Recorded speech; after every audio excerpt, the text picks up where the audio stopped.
So the time is 3:30, and I will call the October 13th regular meeting of the Grand County Planning Commission to order. We're starting an hour earlier than usual to conduct a workshop on multifamily residential 45 proposed zone. So we've got folks from the Grand County Commission here. I don't think, do we need to do a roll call right now in this workshop? We probably should. We can just go around the table clockwise for me and Tony Mancuso with the Planning Commission.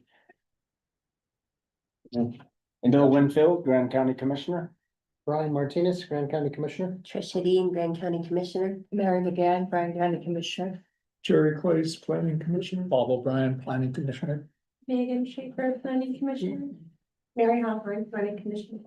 John Yates, Interim Planning and Zoning Administrator. Laura, just an introduction, so that. Laura Long, just on the Planning Commission. Mike Gertie, Commissioner. Awesome, thanks. And I think, just for the sake of the record, I'll add that because this is a workshop, even though there are quorums present from both bodies, this is a non-deliberative meeting, we're just workshopping it, and so I don't think that is gonna be a problem, but. Also, we have Commissioner McCandless. Oh, Melody, I'm sorry, I forgot about the Zoom. Melody, would you read yourself in, please? Yeah, Melody McCandless, Grand County Commissioner. Thanks so much, Melody. We've got some materials here, proposed language, and I know that Commissioners Winfield and Martinez have been working pretty hard on that. And I think we might just turn it over to you guys to sort of introduce the proposed legislation, and you've got some consideration points here for us to go through. But I'll kind of let you set the stage and go from there. Sure. So this kind of came from the idea of utilizing the LIHTC programs. And there's also a new program started out under the governor called Utah Housing Corporation Grants, I believe, which also would kind of fall under this. Both of those programs are going to be coming out in Q1 of 2025. We tried to get Steve Waldrop here at the meeting, but he was unable to make it. So what we're looking for is zoning that would complement those types of programs right there.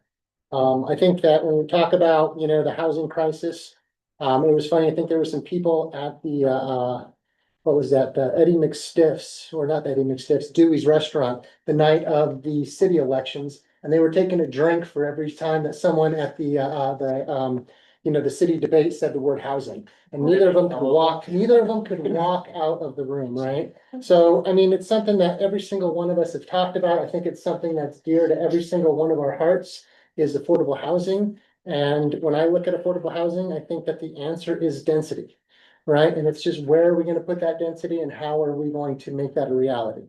That's where I pulled this right here from originally when I started. This came from, I believe it was Provo. Right here, where I kind of looked at some of their language that they've used in their land use code, and also watched some of their planning commission meetings when this was going through.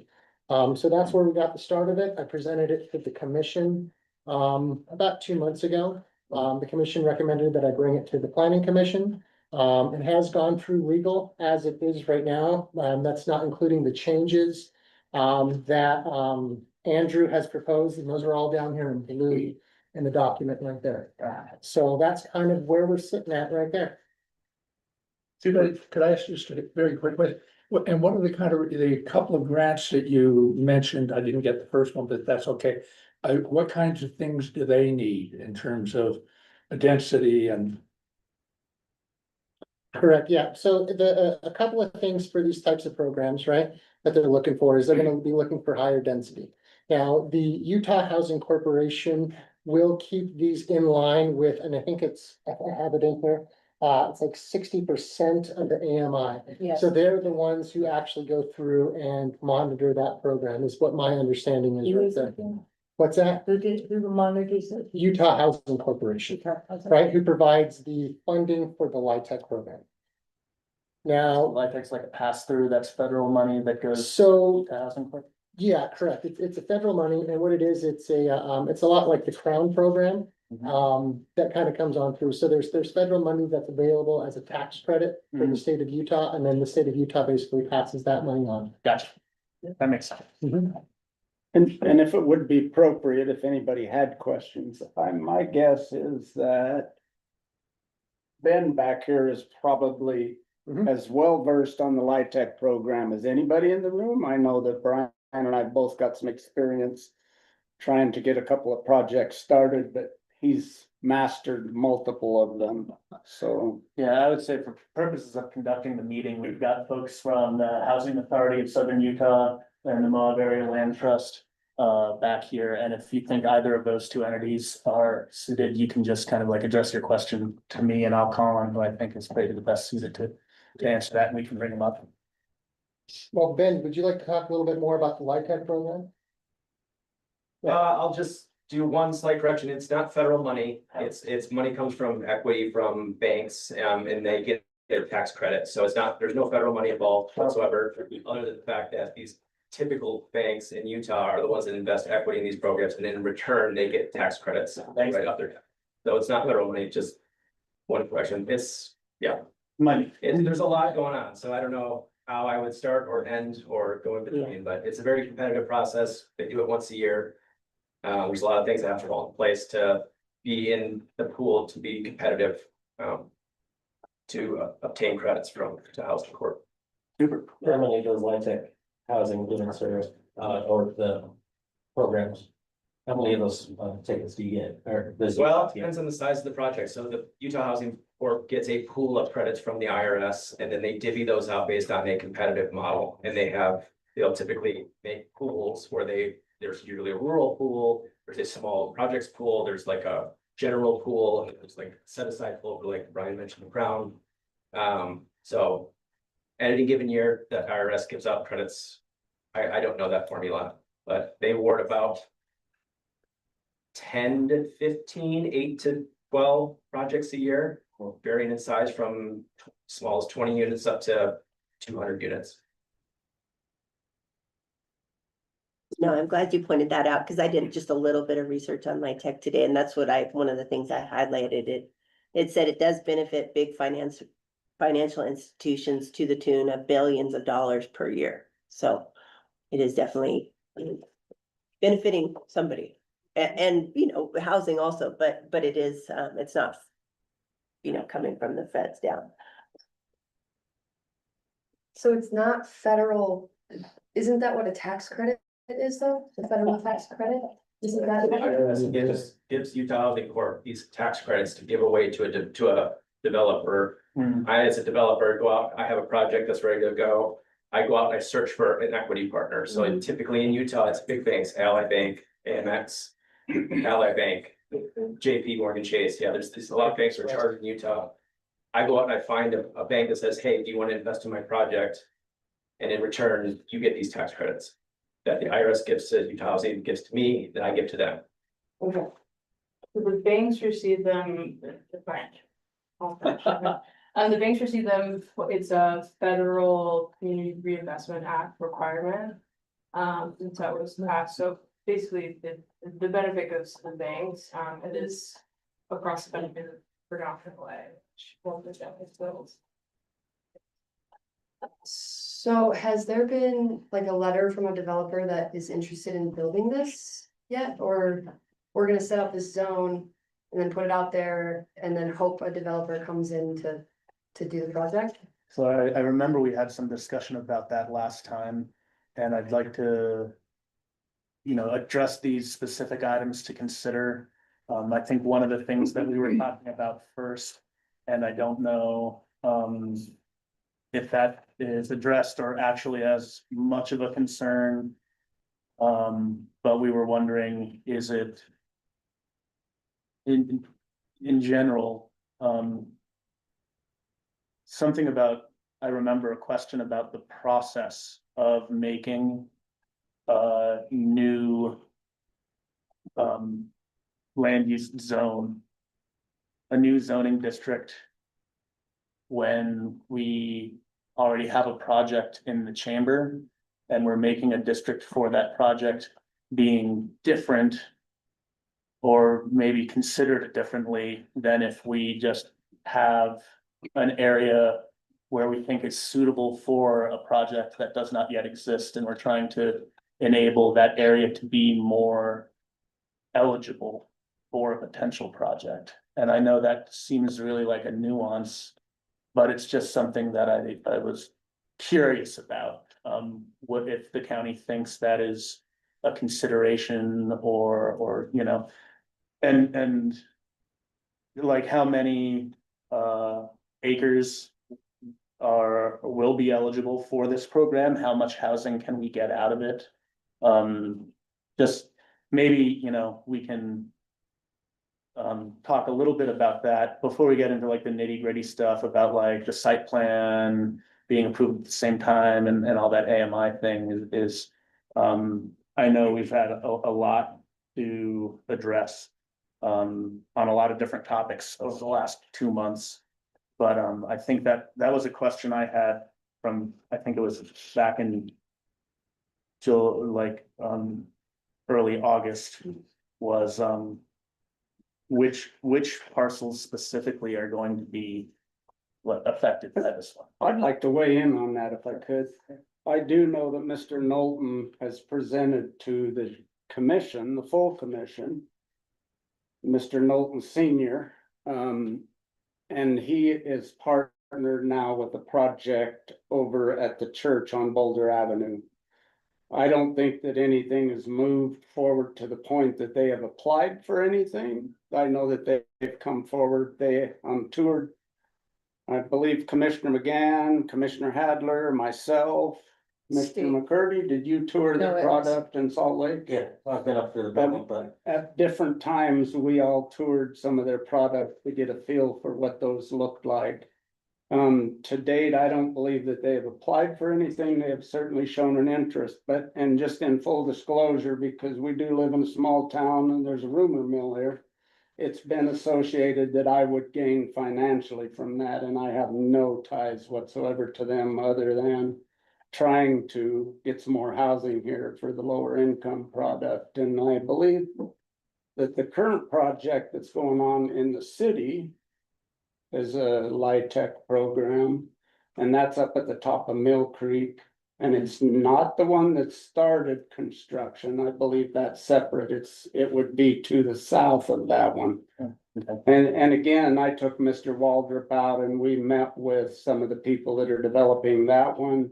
I also took Mr. Waldrop, and there were other commissioners as well over to the Boulder Avenue one, and maybe that's possibly where the rumor mill started. I was gaining financially, but it is all about trying to get some housing for the lower income. Right. Yeah, So obviously lower income housing is, but I don't believe there's been anything, and you would have seen it before we would have, if something had come forward. sure, it's, and lower income housing is a shared priority for everyone here, so that's Good, thank you. I guess, the main things that, well, I guess we kind of talked about that location as a significant factor in the approval of the project, but there are also a couple of other things that we wanted to talk about. And since it's in a list format, and I'll keep it kind of simple, the first thing that we were kind of trying to get myself back onto some kind of an agenda. The question of deed restrictions, and their terms, if they're in perpetuity or not. What, sorry, because I'm so many documents, It's in perpetuity in blue. in blue, where that section is, Yeah, in the amended version in blue, it lists that it is in perpetuity. super, and that's on. I can't remember the exact section. I just saw it. Yeah, it should be in 2.6.3C. 3C, thank you. Somewhere. Approval of a rezoned MFR 45 requires a development agreement or deed restriction for the following. Meets and bounds of legal, narrative proposal. Those acre units, common space, all this thing, tabulation of units to be restricted to households with low and very low, which kind of also gets to another thing that I know we talked about before in the higher unit in 263A, where 100% of units, except for managers units, up to 2% total units. Now, the in perpetuity is in C2 versus the little indented thing there. Recreational use, property shall be used for primary residential housing, and then at the end of that, it says in perpetuity. So I think that one you can cross off, right, Tony? Yeah, I think, you know, we, if that was. This deed restrictions in perpetuity is something that we wanted and we're seeing it there, so planning commission members are satisfied on that. Super. Cause the state doesn't require that. So this is like a Grand County's decision. I'm not sure, Ben, does LIHTC or the Housing Corporation of Utah require that 100% -2? They don't, I don't know about the 2%, the minus managers unit, but they put a 50-year land use restriction, extended use period, so there's a 15-year compliance period where the investor's in. They do their thing, they exit, the investor exits after 15 years, but another 35 years after that, you're expected, you're held to those AMI targets that you originally put in your application. But then, you know, I moved in 2100 and by 2065, theoretically, I still live there. But that, in the base statute, whatever it is, theoretically, that deed restriction would be lifted. That deed restriction, the LIHTC restriction would go away after 50 years. So 50 years? 50 years, yes. It's different state by state. It is different state by state. I believe the current extended use period for like Utah housing is 50 years. And I for one, fairly. I'm not completely 100% one way or the other. I could be talked into a different version, but I like the idea of having them be restricted in perpetuity. Because I don't think 50 years from now, the housing crisis is going to get fixed for our working class people in this community, right? I don't really see the other market factors like wages and opportunity. So hard to predict. It's, yeah, but But I think in perpetuity even has meaning in building standards, doesn't it? Mary, didn't you talk about that once, What's where the- yeah, if a what's the project legal is torn definition? down, the deed restriction goes away? Used to be. And if you have a building. And this is building code, this isn't Right. land use code. And I haven't looked at building code for a while, but, yeah, it does, it starts, you've got, there's a building. I wouldn't. So it would perpetuity in this case, I guess, would mean for the life of the building. But that might be something we could have legal review. Well, also, it could mean, in perpetuity, it could mean buy the land. Yeah, Right, So rather that would be than, something to clear up. right? the building is just. just It's come down. the way it's written right now, because this is a land use ordinance and not a building ordinance. And the other things that come along in 263C, namely the development agreement describes the legal description of the property and other opportunities like common areas, open space acres. I would think that development agreement addressing the entire character of the property and the legal meets and bounds description of the lot line would make this restriction applicable to the lot and not the That's- structure. You know what, Tony, that's something we should fix because nothing lasts forever, right? And we don't want a decaying building in 500 years still there because it's in perpetuity. Yes. So that's something we can really maybe get greater clarification on from legal. And I would also think that if this applies to the lot, and you're talking about, or, high density apartments, now you've got a deed restriction on an entire lot. And you know how like the person who rents above me has a different idea of when they want to sell, how they want to sell, than the person who rents below or lives below me and all that. These aren't for sale, they can't be sold. They can't be sold. That's Only legal. That's another thing. Great. Yeah. That's. Okay, Well, thank you for that. Yeah, no, I totally Andrew, agree stop with this. you. I'm gonna be missing a lot of this. Oh, no. They're late. Yeah, these are not sellable units at all. But No one's had too much time to look through. I guess to keep things moving, could we just agree to change that to 50 years? Instead of in perpetuity? Otherwise, Does that we're follow along with? Okay, is the LIHTC program to our standards, is that going to change the? I don't know, I'm throwing it out there, Mike, just because we're gonna have to have somebody take an action to go to legal and see what in perpetuity actually means, because I think we all agree, we don't want this to fall under these deed restriction requirements for the next 1,000 years, right? We don't want, at some point, we have to acknowledge the fact that the building's gonna decay.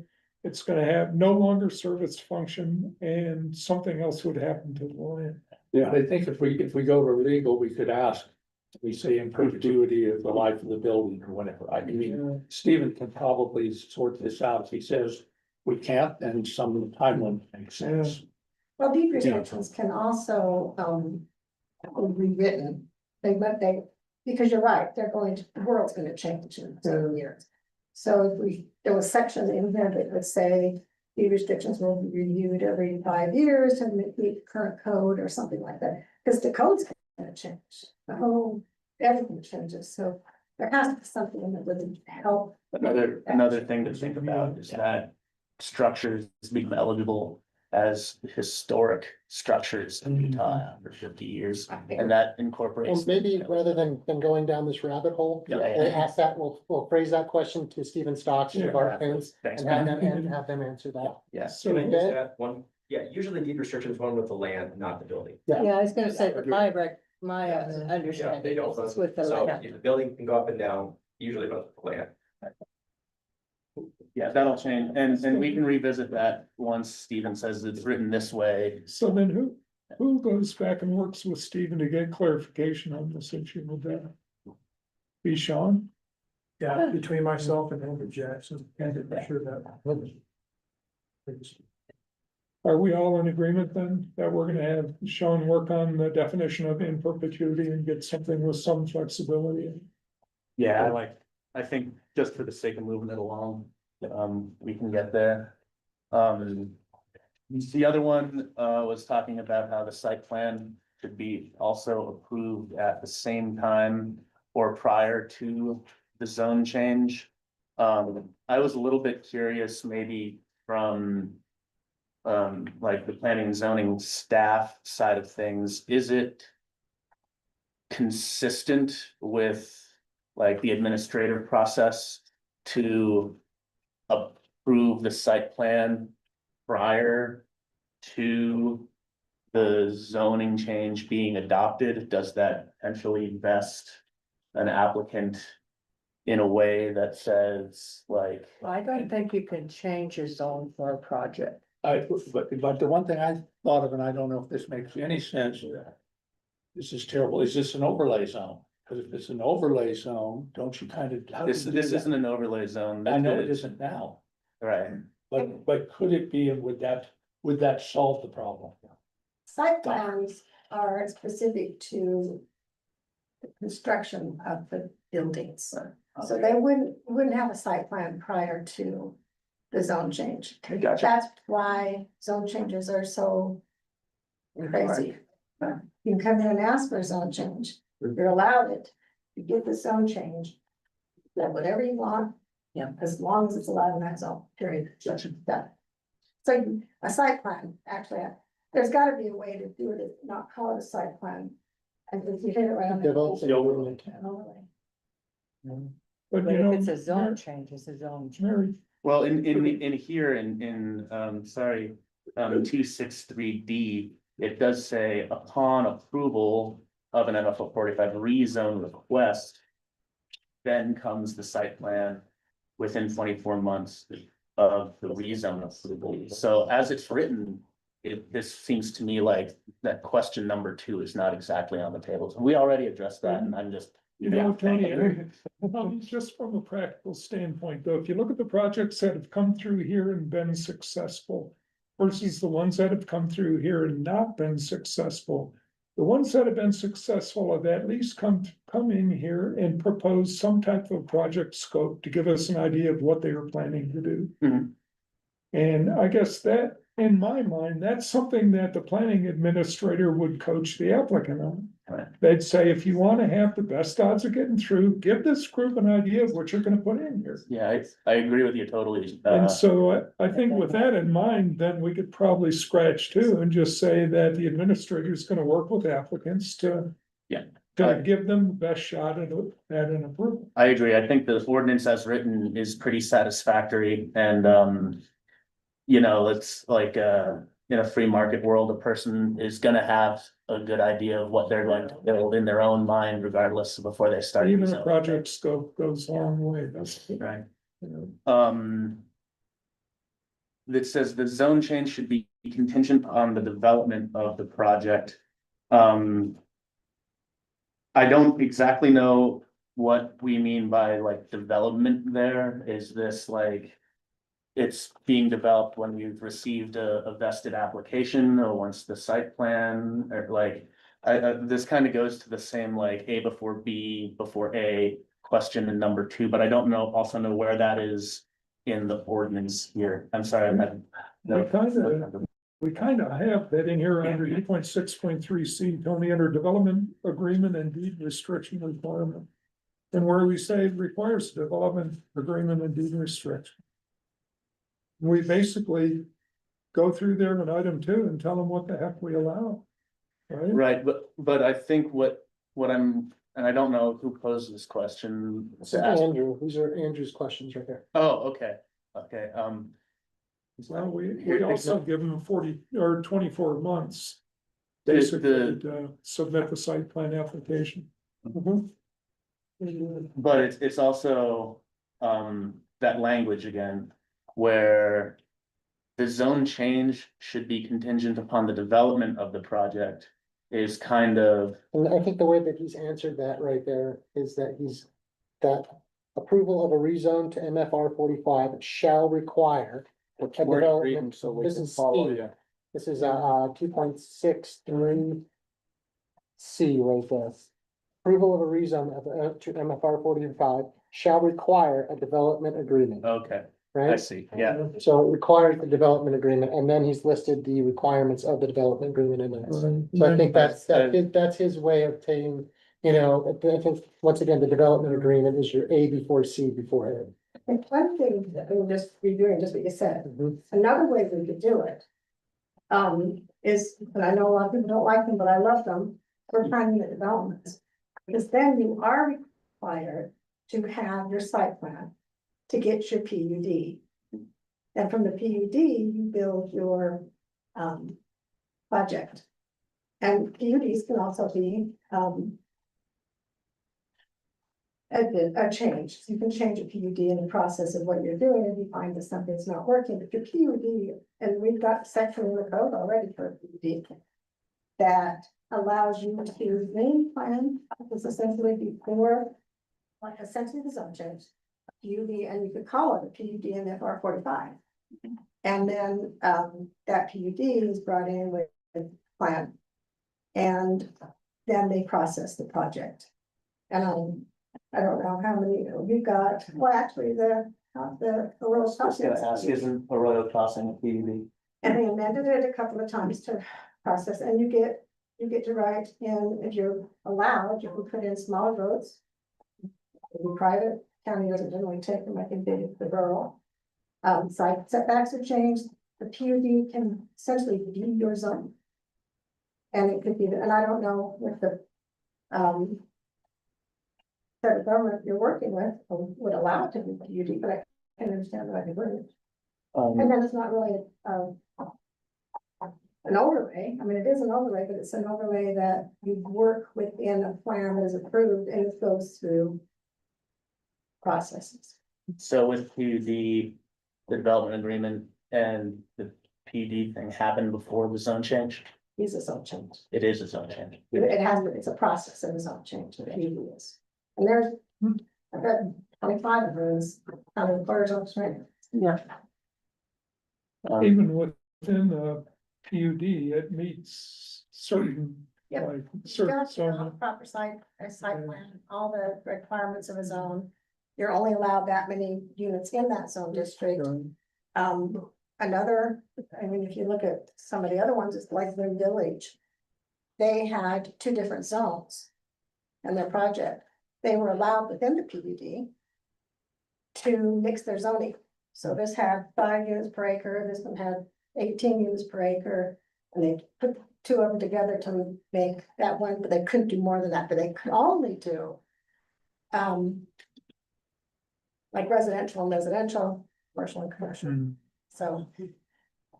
I think a PUD, calling it a MFR PUD would work, but there's still a lot of, when I went through this, I was going through it as if I were reviewing it as a project.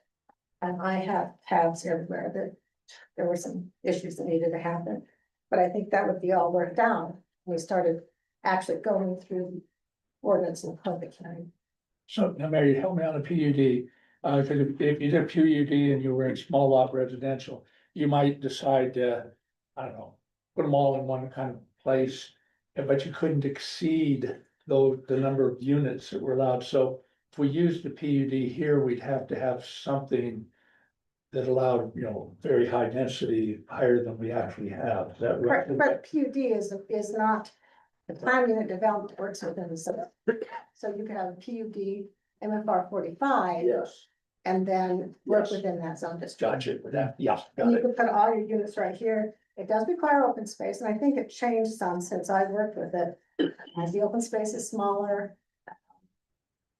But you do have, and it's just so you don't, you can cluster. So, Way to cluster. I guess my question to the county commission who's been working on this a lot. And maybe someone can tell me like how much would. That feels to me like a fairly large deviation from the work that's already been put into a general new zoning district. And I don't know how much of the good stuff that is in the zoning district would inherently carry over to doing it as a PUD. How much of this work would we lose? Because if the PUD thing was already working, well, I don't think it was ever actually looked at. I think never something brought up. But even if you look at Aurora Crossing, you can look right on their website and their PUD sits right there. Mhm. And it gives you all the setbacks, how many units can go where and where they go and how they get there. And it stayed within the zone district that they were. Where were you guys zoned? Where was it? I wasn't working with Aurora Crossing. It was LOR and then the rezone to MFR 80. Oh, so that they might. Then an MFR, so it's an MFR A PUD, right? John, I was gonna ask you, I think this is probably a question for the staff people, because I don't know off the top of my head. What kind of density is already allowed PUD, because I know it doesn't go up to 45 per acre, so. Yeah, what's our highest density per acre? I mean, I think I know the answer, but I think It it's is 18, 18. right? Yeah. So, I mean, I guess for me, that jump from 18 to 45 is tremendous. And one of the things that Andrew said, and I went back into the meeting and watched it on September 8th, and he had done quite a bit of research. I know Christy Hoffine also did quite a bit of research, and you just don't see that kind of density. I mean, he spoke to actually Provo and said that he was in like the 30 range as a doable density. Is basically what he said We talked- during that presentation. We So talked a little bit about that, and I don't remember this came up, but if we had an MFR 45, there'd be nothing keeping anybody from doing a 30, would there?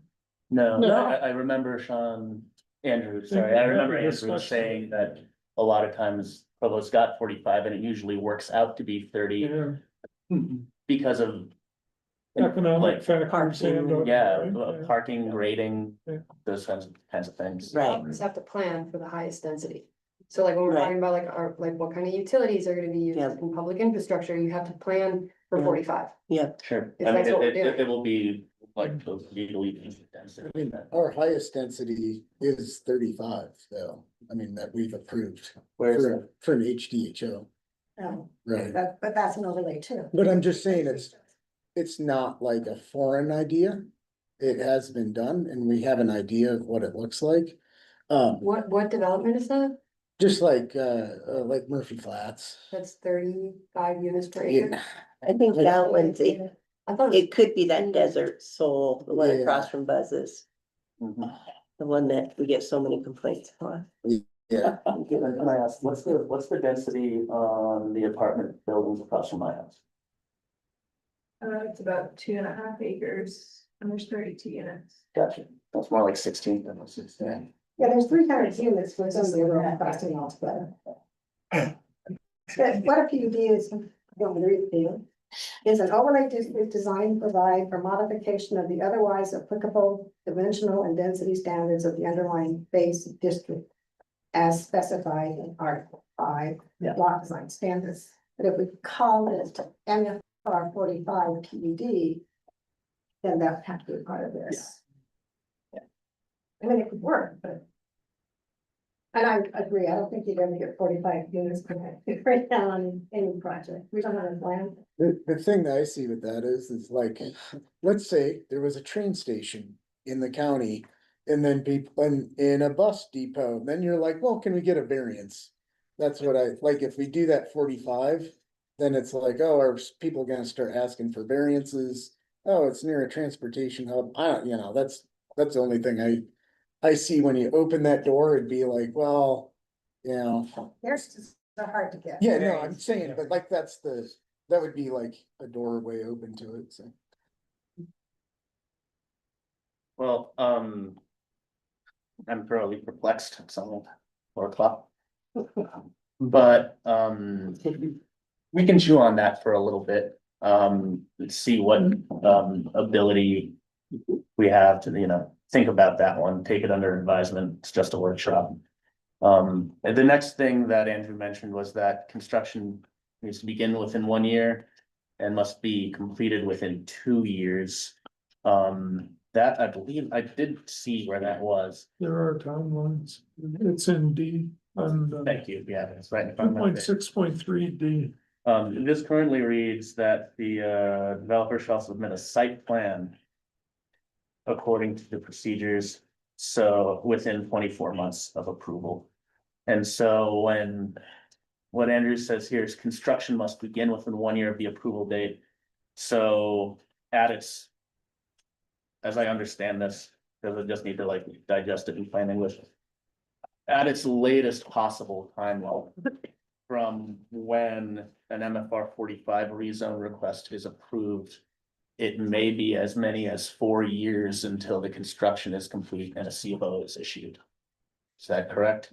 Because let's just say it takes forever to get the site plan submitted. It takes 24 months. They use the full 24 months to get the site plan submitted and it's approved right away. And then I don't know where it says in here, but then construction begins 1 year after the approval date and they wait a whole year. The market finally settles up and they can afford the materials. And then they hustle and then complete that a year after.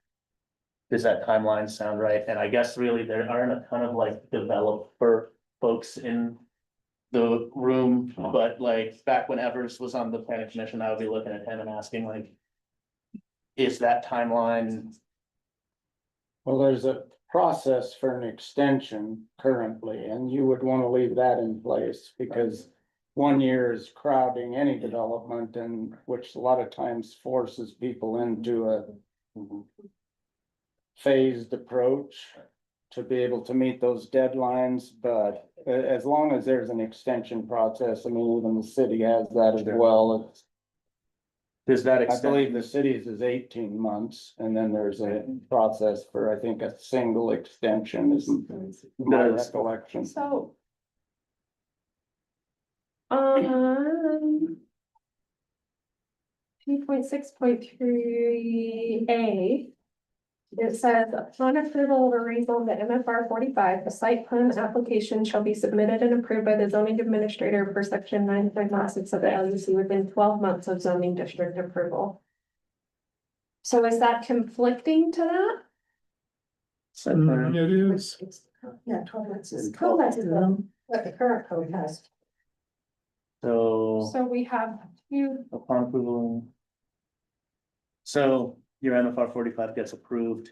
In A, it says you've got to have your site plan application submitted in 12 months. In D, it says the owner or developer shall submit a site plan. Yeah, within 24 months. So do we need something in there? I don't know what a reasonable or appropriate amount of time is to ask a developer to prepare and submit a site plan.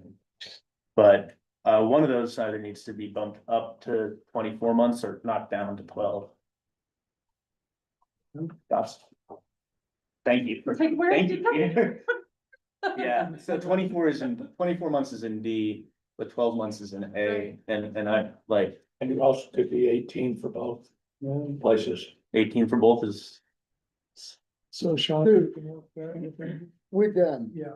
If you didn't get this done, then do you lose the rezone? Like, that's what I'm not getting. Yes, Well, I would just like to add, Utah Housing also has very strict timelines in which, I mean, you're basing this on a LIHTC project, right? It's written in there that you have to get credits to get this rezone, as far as I'm concerned, what I read. So if it were me, I wouldn't dwell too much on the timeline because Utah Housing will take back your credits and you won't even get the development done. and generally LIHTC credits are. You gotta spend 10% the first year, and I don't know the exact timeline off the top of my head, but I know you gotta do 10% the first year, and then you gotta do so much in the second year. Or else they'll take the project back. I mean, I can. They're not even necessarily temporal, but they also have like a fiscal contribution or investment or. Yeah. I mean, the whole project, you know, I mean, the whole project is based on the credits. You don't get these projects done without the credits. So they make sure that your project's moving along, or else they're like, hey, if you're not gonna use them, we'll take them back, give them somebody else. So maybe we worry a little bit less about 12 or 24, and we can just call it 18 or 12 or 24, whatever. And then that lapse of approval is 2.6.4D. And it's always currently in line with the certificate of completeness, we've had that forever, that's what it says now. It's good projects. I mean, Any answer your question. One, like, on the opposite end of this, as we were writing this, I actually had in here, under 2.62, right here, B, projects that have received a reservation or allocation tax credit from the Utah Housing Corporation will be eligible for an expedited review process for rezoning and development agreement approvals. Right, as in, we want to get this project moving, so they can get their development started and. I don't know, and it's not really planning commission stuff. Explicitly, but, I don't know what. Expedited development or expedited approval process looks like on the administrative. Executive branch side of things, so that might just be something. For county commission to consider working with Mark on what. Just Put a timeline to it. what kind of SOP the planning staff can use. And, you know, that's an entirely separate thing, so I'm not trying to step out of my lane a little bit, but, having that like. You've got 6 proposals. Yeah. 2 of them are MFR 45. Does it come in by the size of the development and how many houses? Does it come in by the date of the order of the application received, you know? I think that you're overthinking this because once again, it says that they've already received an allocation from the Utah Housing Corporation. So. Just one quick comment on that. They have to have the zoning in place to get the allocation. You cannot even put in an application without having accurate, the land under your ownership and the proper zoning. So you can't give the rezone after they get an allocation, just to be clear. Before the horse. You can put it contingent on it, I would assume, like you can award zoning or award an overlay or whatever, contingent on. Getting the credits, but you have to have the correct zoning to actually even apply before you even get considered to have credits. Hey, Tony, Yeah. another time check. We've got, in addition to the 5 notes here, which I think we've covered for the most part, we have 3 sentences or paragraphs below them. Yeah. And Andrew's done a really nice job of summarizing the gist of that into 2.6.2B applicability. And that has to do with where would these go? Mhm. And honestly, I think from a community standpoint, that's the gist of the discussion is where do you put these? And I have a proposal in that regard, and it kind of goes along with the gist of what he's got there.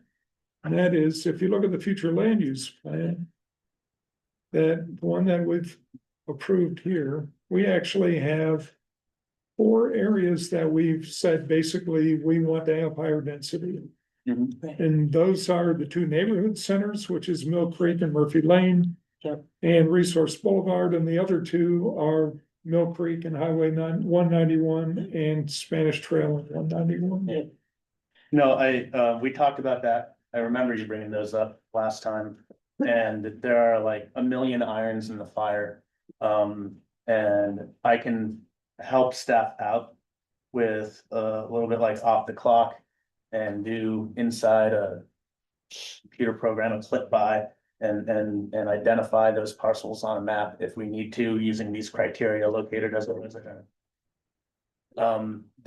The thing I do wanna like bring up, when I love the future land use plan and the future land use map. And I'm not trying to pick out a scab or anything like that, but really, in order for the future land use plan and the future land use map to really carry the full weight of their intention, those planning documents need to be taken and adopted into the code via ordinance. Right, You can't really go into a courtroom and we, and say to the judge, I'm citing a planning document. You need to be able to cite an ordinance, and And that's we- really what. we've had that discussion in here multiple times. I just want all the to bring way that down. up, like, I No, love the product. Yeah, I got it. I'm just getting back to Jerry's original point right here. So on the locations, I mean, we only got 15 minutes left and we can argue Yep. about the land use code update as it comes in later. But getting back to that, what about highway commercial and off-highway Yeah. commercial? I agree with that. Right, because I mean, if I'm, and I know it's not in here, but I mean, if I'm playing city and I'm developing a city. Right, I'm gonna think you're gonna want your commercial up front, and then right behind your commercial, you're gonna want your apartments. Yeah. Right, and that would just make the most sense to me, and why? Because same way as reason that we put our hotels right there on that highway commercial, it's because of the infrastructure, the size of the pipes that are gonna be sitting down there. And I would think that that would probably be, and I don't know if we would say something like 700 feet, 1,000 feet away from our highway commercial is where we would identify this zone right here. And maybe have some kind of range that we looked at. Mhm. Just because, I mean, putting something like this way out into the valley doesn't make sense. Yeah. There's no way that you're gonna be able to push all that, right, out there to your main lines, right? The infrastructure is gonna be, is gonna cause. The impact on the community too, right? Oh, yeah, Traffic. you're not gonna get, There's quite a bit, but there are, I think, some locations that we could identify right off of that, and I know it's been tossed in. You know, it's gone back and forth, we've said, you know, like, or I've watched this board here say. That, you know, highway commercial, we should be putting our multifamily in highway commercial. And then we flip-flopped and we said, no, we should be having it back out here. And then we flopped and said, well, let's add a little bonus density to put it back in highway commercial. I think that that's almost where we should be at, is making that decision, is near that highway commercial, does apartments or multifamily make sense? You know, I could agree with you completely, because you've heard me harp a bunch of times on the suitability of our infrastructure and the utility stakeholders that unfortunately don't often get down here to Grand County and to these planning meetings, and where they're planning 138 kilovolt lines and all that stuff. So I think to like, not necessarily put a bow on that, but a good way to move forward, because the applicability thing seems a little sticky, is that if we can get in like plain language, bulleted list of criteria that we think are applicable. I can work with Sean, and this is, I do a lot of like translating between normal folks. And I forget the gentleman's name who works in your GIS office. James, and I would be happy to sit down with Sean and James if you guys give us like this is what we want. I can talk the computer geek stuff to James, and hopefully he can spit us out a list of identified parcels that would be like, these are the ones that we think are going to be suitable to You that. know, Right, I. Go You ahead, go. Tricia. Oh, I forgot, is it 1,500 feet from the center line? What would it, the size of highway commercial generally? Highway commercial, when it went in 1978. They went down the center line and went 300 feet either side. 300 feet either side. And then when if people were you building it out. Yep. It wasn't built out that by then. If they had property that that line was Yep. like spliced it, then they could build out to the second line. But as it turned out later, we just had to rezone and we had to go through the whole process. So, And also because it's like beating it, I don't want to beat the dead horse. But that topic specifically, when we did the future land use plan came up and a lot of those highway commercial, like individually, kind of one by one got reassessed, if I remember. I don't remember the outcome of that and what it looks like on the future land use map. But that like center line setbacks, second line question did come up. Anyway, if we can get a list of like, 1,000 feet out, this many acres, this buildable area, yeah, true. Well, I'd like to use the future land use map to do that. I mean, to me, I agree with you, Jerry. When I looked at it today, I was like, well, I could see the flex commercial, maybe the neighborhood centers, but we spent all this money, we hired these consultants, and I don't want to now bypass that map. No. To fit some square peg into a round hole for this. I'm confused about this quite a bit. And again, if this is the direction we're going, that's fine, but let's try to meld it into all of the work we've done on the future land use map. I think that's. And then moving into hopefully the land use code update, instead of having this one-off that I'm struggling with it. I'd rather it be, again, I'm gonna use the word holistic, and I say it every meeting, but I'd rather back up on this and throw it, if we're getting really close to hiring a consultant, and throw this to the consultant and say, make this a part of the document yet to come and the future land use plan and the future land use map. I think Instead of one-offing something for a project, for a specific project. I really struggle with this. I think you have a really strong point, Trish, in that generally the applicability and suitability of any ordinance that gets passed by any body of law, statute, is going to need to be consistent with many public values. One of those is existing and adopted land use planning. And how in the formula, in the calculus, there are other things, the need for housing, the planning that pre-exists, all of that, those variables are weighted individually in the formula that the body of the county commission, deliberates and decides this is the formula. And that's kind of all I'm suggesting we do right now for the applicability is section of you. Identify what those variables that go into the formula are. We can spit out. We should be able to spit out. Like an idea of where this will be most applicable, but we don't. The planning commission, and I don't imagine the county staff necessarily need to understand how weighty those values are to say like this parcel checks all 6 boxes.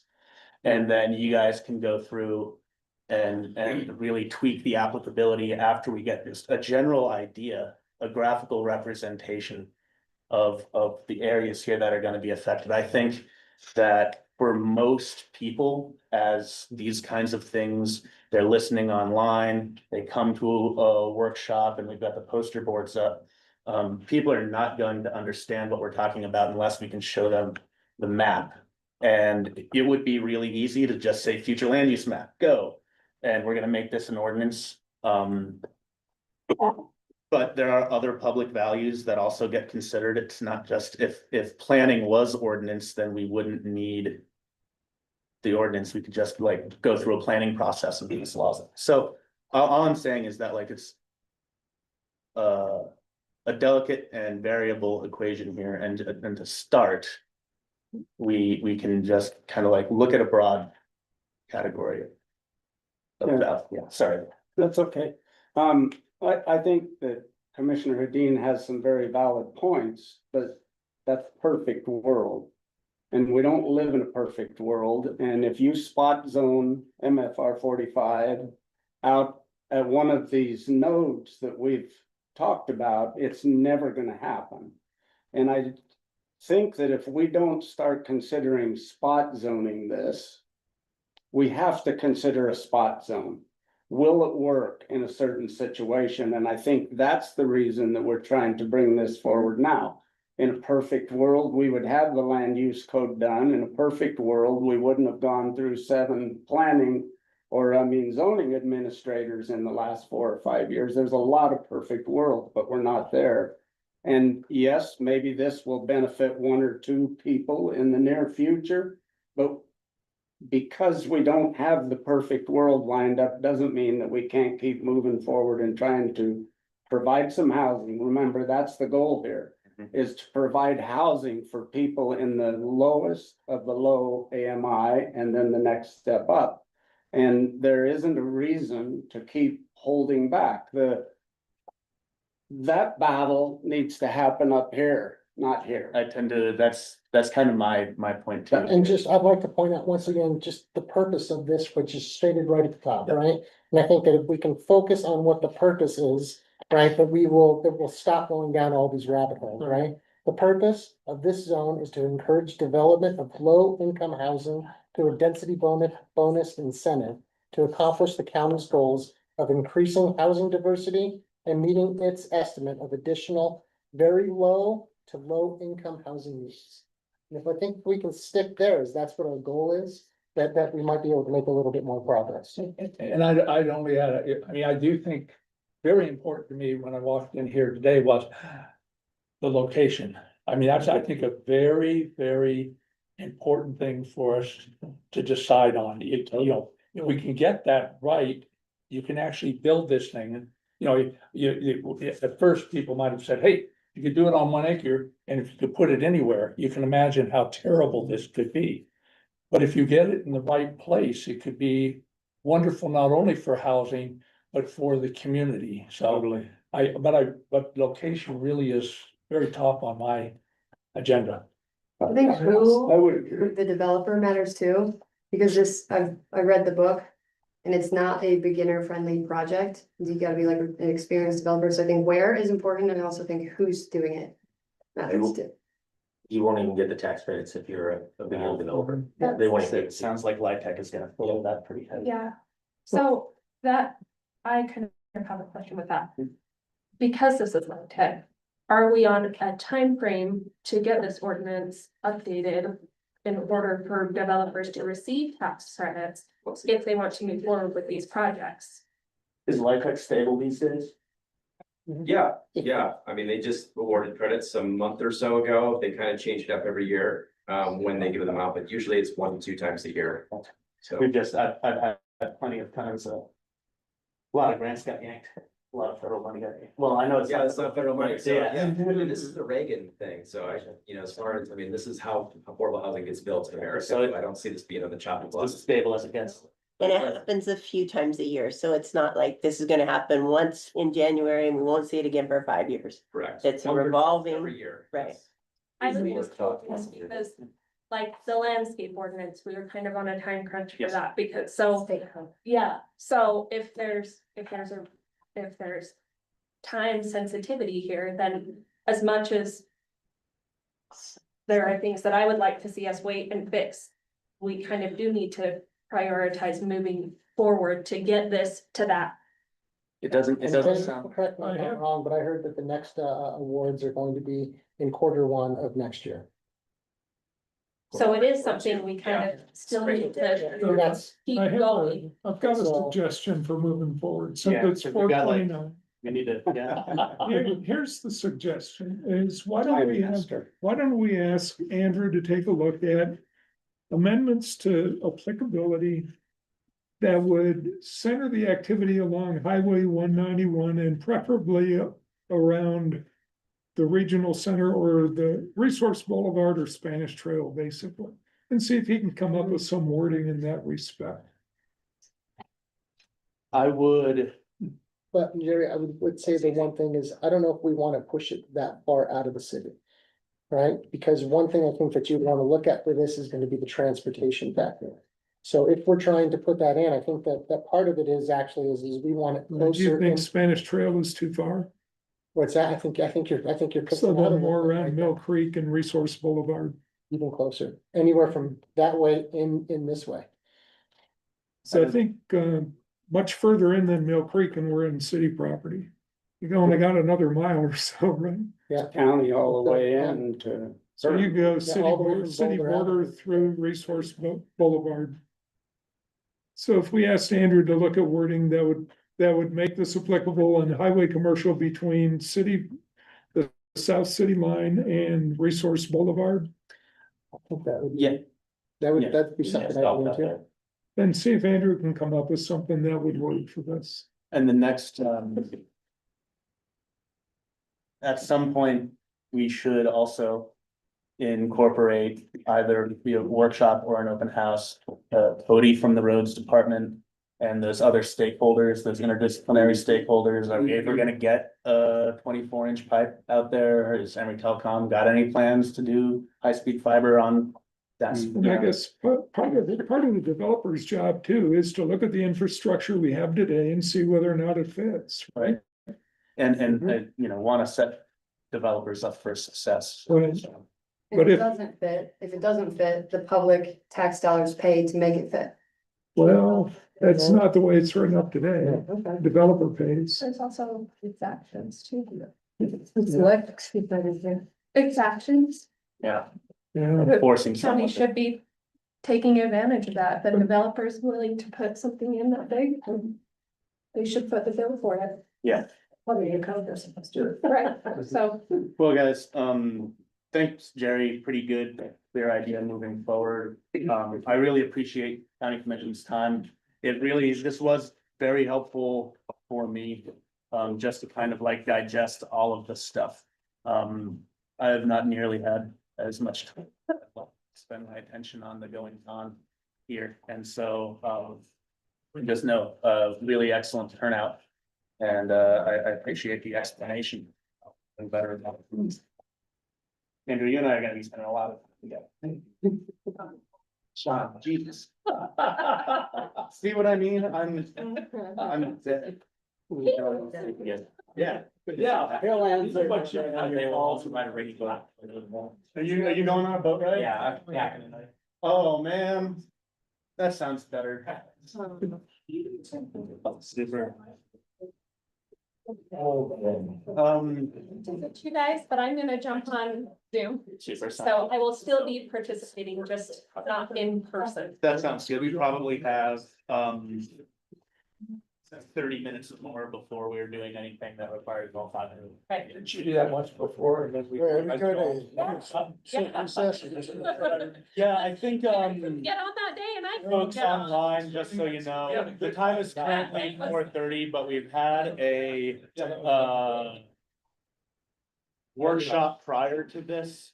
So we're gonna stay online, but I'm going to recess the planning commission for 10 minutes. We will be back on at 4:40 PM, and promptly at 4:40, we will open up citizens to be heard session and continue on with the agenda. So I don't know if anybody's out there listening, but that's the plan. Thanks, guys. Thanks, everybody. Thank you, Peter. Appreciate it. Yeah, appreciate it. Likewise. All right. You made the right call, Aaron. Let's get this on the quick. Wait, well.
Now you're gonna go. Awesome. Sorry. No, you're great, Quinn. Thanks for your help, man.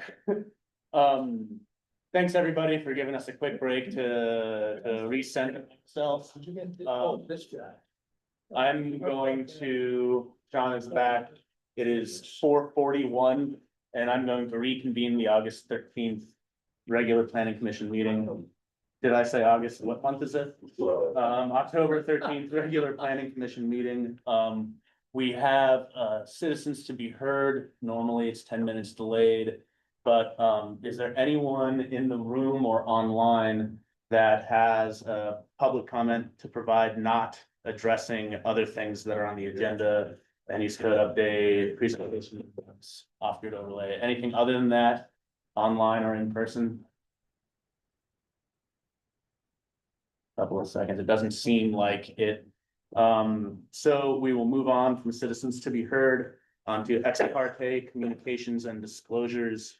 I will take it as I don't have any ex parte communications and disclosures. We don't have any to make. None. Hearing no disclosures, we're going to move on to Jerry's previous meeting minutes. We didn't get any, did we? We did not get previous meeting minutes, so we will. The meeting minutes from September 22nd will be included in the approval of minutes on our next meeting on the 27th.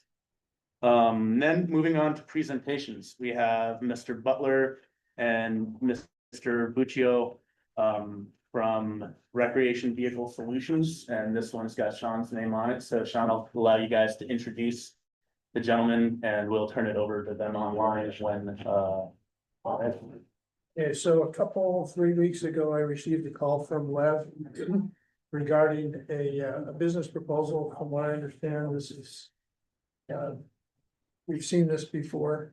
Essentially, Lev and his partner run an RV business, and like a partner with the county on some locations to put this. From what I understand, it is proposed on county property, but I'll let Lev and his partner explain that.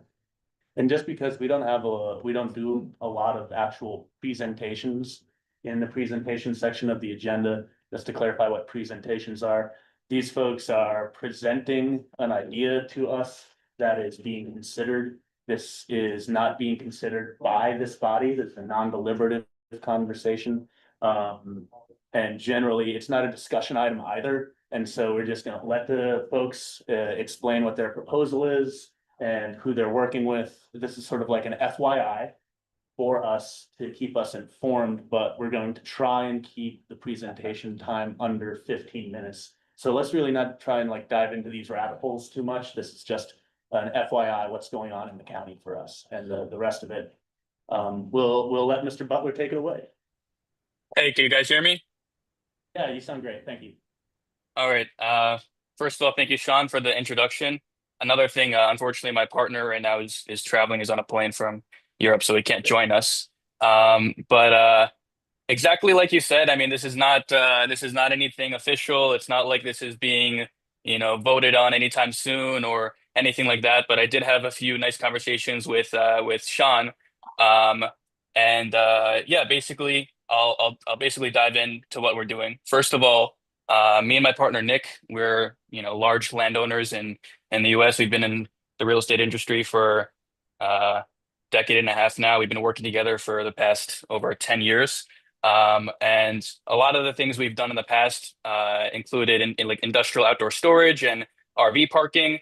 And yeah, I mean, Nick recently moved to Europe, and he met a girl there basically who worked at a company called Camping Car Park. It's extremely large. It's the largest of its kind in Europe right now. Basically, what they do is they work with counties that are facing issues like illegal parking, illegal dumping, and they're basically working with them and partnering with them on their county-owned land to open up affordable, basic necessities, safe, flat, with electricity, with water, RV parking spots for the, for people going from point A to point B. So it's not really a destination, but it's if I'm traveling to Grand County and, and I'm going to one of the national parks or I'm going to one of the attractions and I want to park my RV, it's a place for me to basically park overnight pretty affordably. Yeah, that's what we're doing. And, speaking with Sean and a few other counties in Utah and in and around, Grand County, and in Moab and places, nearby, it seems like illegal parking is an issue that counties and cities deal with. It's something they spend money on and time on and resources on, and they don't want to. So if this is something that we could potentially help with, that'd be, that'd be great. I'd love to, if there was some questions anybody had, I want to keep it short. So if there's any questions anybody had about, what we're doing or how it relates to Grand County, I'd be happy to answer. I'd be happy to answer anything. But before that, just to quickly explain what the revenue model would look like. We would be charging for these spots, and we would be managing them 100% ourselves. The county would not have to, use any of their employees or anybody to send to the site. To be us managing it ourselves. Basically the way it works is the county would give us the land, they would retain ownership. And then we would, help them, we would guide them through the process of improving it, meaning paving it and basic necessities. And then from then on, the revenue split would be the county retains 66.7% of all revenue and we have 33.3. So it's 1/3, it's 2/3 for the county and 1/3 for us. And we would be fully marketing, driving traffic to our sites. Yeah, of course, not only the revenue would be a big benefit for the county, it would also drive, traffic and local spending on different shops, and it would drive tax revenue. So yeah, those are a couple of the many things that I feel like this could definitely help you guys with. But yeah, that's basically what I wanted to share. And if you guys have any questions, or if not, that's great. And I appreciate the opportunity. No, thank you, Lev. I really appreciate that. And just for clarification, we also have as another discussion item in our agenda, a line item described as application for amendment to add an expanded off-grid subdivision overlay to the land use code. Does your proposal and this proposed amendment have any relation, or does this just happen to be that we're talking about two RV related topics in the same meeting? Zero relation, but that is funny. Well, you may, I don't know what time zone you're in right now, but it may be good for you to hear the discussion on this proposed amendment to kind of get a little bit of the flavor of what otherwise is going on in Grand County and that sort of thing. I also, this is a very curious idea. I actually hadn't heard of this sort of public-private partnership before, but as I continue to chew on it, I would hope that legal and planning staff have some time to put together a little brief or anything. Anybody else have questions for Lev? We've got about 5 minutes left. Trish has one, and I have a comment here from Andrew. Okay. We actually talked about this idea of a campground when we did the OAO, is that correct? Yeah. And it's kind of an interesting idea, but I'm gonna throw something out to you. Is it Lev? It is Lev, yes. When we talked about it, and we talked about using county land, and we were like, how could we ever orchestrate this thing? It would have been specifically for actively employed individuals within our community. And to be honest, like, at least myself as a commissioner, I wouldn't be super stoked about using county land for just an RV park for tourists, because also I think then we would be vying against privately, we're vying against our own business owners within this community. So I think, just throwing that out to you, this idea, I think could have some merit if you think about, could the prices be such that an individual that is a van lifer and wants to be a van lifer, when I lived here, I for a couple of years lived out back of my truck, but you're providing a price that they could afford, and we restrict it to actively employed individual. So I'm just throwing out an idea. Lev, I have a question for that. I know a little bit about RV park stuff. My mother manages an RV park in Tucson. And Mhm. she, and it was fairly large RV park, 600 sites, and they lease, and have found much better, consistent, stable revenue streams by doing 3 and 6 month lot leases. Primarily out in Tucson and southern Tucson, there's a lot of construction happening right now, like commercial construction. And they've found a pretty consistent revenue stream in leasing these 3 and 6 month lot leases to construction companies who put their RVs in and then provide that as I know Aaron's in commercial construction and maybe has an idea of what that feels like, but Lev, is that something that is kind of inside your business model already? Or what's that feel like to you? Okay, so number one, I want to answer the commissioner's questions. I'm sorry I didn't catch your name, but Trish. Yeah. Thank you so much. So You one bet. thing you mentioned, which is actually it's good you mentioned because it's the number one thing we hear from every single person we speak with, which is that why are we competing with the private sector? Which is a great question. And obviously we would never, even we would never have this discussion if there was a negative effect on the private sector. And the answer we have for this is that what we've noticed is our model, and it's the same in Europe. It's the why they've been, the reason they've been very successful. It's actually a whole different. It's a whole different play.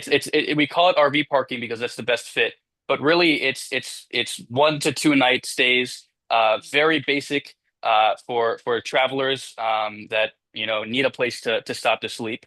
And most RV parks in the private sector have much more amenities. They have showers, they have all the sewage, they have everything, and they're targeted for usually longer stays. So what we've noticed is our model is not directly competing with these RV parks, but really it's just collecting the overflow of people that would be parking illegally anyways. So our base of customers that we're serving are not the ones that would be even considering parking at one of these other RV parks because they're more expensive, and they have more amenities. We're really targeting the people that are looking to stay, a lot of times in the BLM campgrounds, and try to figure out a cheap way to just sleep for a night or two. Another question you had was if we could, restrict it to people who, employees in Grand County. I think that if I understand what you're saying correctly, is you're saying, if we could restrict the parking not to tourists, but to employed individuals in Grand County itself. Is that what you're trying to say? Did I understand that correctly? Yeah. Yeah, that is something we could explore. I mean, if the demand is high enough, and you could make your money back on your initial investment, we could all make, if it would work, that's something that we would definitely explore. So yeah, we're really open to a lot. And then another question that the gentleman had, sorry, I didn't catch your name either. It's nice to meet you. All right. So you basically mentioned something called industrial outdoor storage, which I briefly mentioned in the beginning. This is actually our, my partner's main business. This is something that we've, exclusively done for the past 5-10 years with each other. It's our main business, which is basically we're buying land, and we're improving it, and then we're leasing it for 3 to 6 months to construction companies and people who need lay down yards, sometimes even truck companies that are parking their trucks. So this is industrial outdoor storage. This is exactly what our main business is. If this is something that Grand County would benefit from, I think it's perfect because this is what we do. This is what we live and breathe. So we would know exactly how to help if that's something that you guys wanted. So yeah, if that's something that would benefit you guys, we would definitely look into that and figure out a way if we could partner with county-owned land, doing that in the process, it could kind of fit well into our model. Thanks, Lev. We're at time, but Commissioner Brian Martinez also has a question for you. I'm gonna let him address that, but then I think we're gonna wrap it up. So after Sure. Brian's done. Hey, so just one clarifying question and then another question. Is you are providing the infrastructure, is that correct? We are providing all the infrastructure, but the And then, county would be the ones that would be paying for it. oh, okay. And then second Oh. off is, no, that's okay, yeah, and then the other question is do you work with events at all? Events? Yes, events, so rather than having a, free sale to where you would offer your, your RV spots to anybody that comes in, only offering them to events, and I'm just narrowing down a piece of property that we, have. So basically, are you asking if you had a specific event where there'd be a lot of traffic, if we could do a short term, if we could, More like a facility that has camping on it right now, but Uh-huh. that camping is saved off for special events. Our special events are practically perennial in this town. Yeah, Okay, yeah, I understand what you're saying. I think, I mean, yeah, it would be the same process. Either way, we would be designing the RV park. It might be designed a little bit differently, but definitely, obviously, this only makes sense if it's in a place that would benefit you guys the most. So if that happened to be near an event or somewhere where there's a lot of traffic right there, I mean that sounds like it would be perfect. So yeah, that's definitely something we could do. I don't see an issue with it. perfect, that's my only questions, thanks. Awesome. Thanks, Brian. I really appreciate you taking the time to introduce your model to us. It's something novel here in Grand County. I have not heard specifically proposed before, so we'll have a lot to chew on, but really appreciate you taking the time this morning or afternoon. Yeah, whether we work together or not, I appreciate meeting you guys, and it was nice speaking with you guys. Have a good one. Yeah, you too. Okay. Super. Thank you, everybody. After presentations comes county commission updates, and I'll let you guys go. Brian's going, and I Brian's just have going one little today? thing, but I texted Brian and asked him to do the update. Okay. Somebody let Megan in to the. Yeah, I think Megan's in the way. Okay. Yeah, Brian, if you would, you've got the bullet points there. We'll turn it over to you for the commission update. Yeah, I'll just go over, it was a short commission meeting that we had last. First off, is we recognize Bill Jackson. He started here in 1989, so way back in the 1900s. So he's been here for 36 years. It's quite an achievement, quite a service. There was a presentation about cloud seeding that came in, and I think that's gonna be coming back up again for the commission here pretty soon. There was a lot of interest in that. And let's see here, what else do we have? There was a presentation on, I'm sorry, a presentation, but Cody came in and talked about a streetlight LED conversion project that's gonna be done with Rocky Mountain Power. I believe that the upfront cost is gonna be like $10,000, right? But that we will be being reimbursed basically $3,000 per year, or the savings will be $3,000 per year by going from the lights that we have to an LED. Hey, Brian, Yeah. the land use code part of that, question for you on the streetlight. Would it be possible at the same time to start shielding them so they're downward directed? I believe that they are gonna be dark sky compliant. So that was one of the things that got brought up as well. Yep. There was an acceptance of an FAA Airport Improvement Program project grant. And so that's gonna be pretty big. I believe it was something like a $9 million grant. Yeah, it's one of the bigger grants that we've received, and the county's portion was 400,000 on that. Wow. And that's about all I had that I think would pertain to this part here. Super. And we had a couple of questions for the county commission from the planning commission body. If we could either Brian or Trish tap on the process search for a new planning and zoning director and contracting the land use code to include also that because the water section of the plan. And I know, I'm sorry, Mark's not here, so we need to, I know that's administrative stuff and we might not need to get into the weeds on it, but. But maybe Quinn can help us on those. What's that? Maybe Quinn could help us on those. We've got some interviews lined up. Okay, super. We're getting closer. Super, But thanks. the interviews have not taken place yet. We've done a few screenings. We haven't had, real in-person interviews yet, or do you have 3 candidates that we're excited about? The planning commissioners, just so you guys know, Quinn and the county commissioners have asked that that sort of be like a recurring bullet theme on the commission update. I really, it does help, attenuate a little bit of feeling kind of like we're out here in the stormy seas, and just knowing that like, hey, you're gonna do interviews, and hey, no interviews went well, we narrowed it down to 3. It helps us feel good on this side of the table, so I appreciate entertaining our curiosity there. Yeah. And with the land use code update, is the RFP, where are we at with that? Well, it's in the budget and that'll be presented at the budget advisory board Okay. on Friday. Planning Okay. and zoning is the first on that agenda. Okay, As we discussed previously, $85,000-$90,000 is the ballpark figure that we're anticipating that'll come in Right. at. We do have different options. Ryan, as you're aware, and everyone's aware, we can use the folks that did the land use plan late in December. We can have them continue on with that. There's some thought that that will expedite the process as well as make it consistent with what's already been done. There's the other thought that perhaps we could go out with an RFQ or something like that. yeah, It's nice that we're exploring different options though.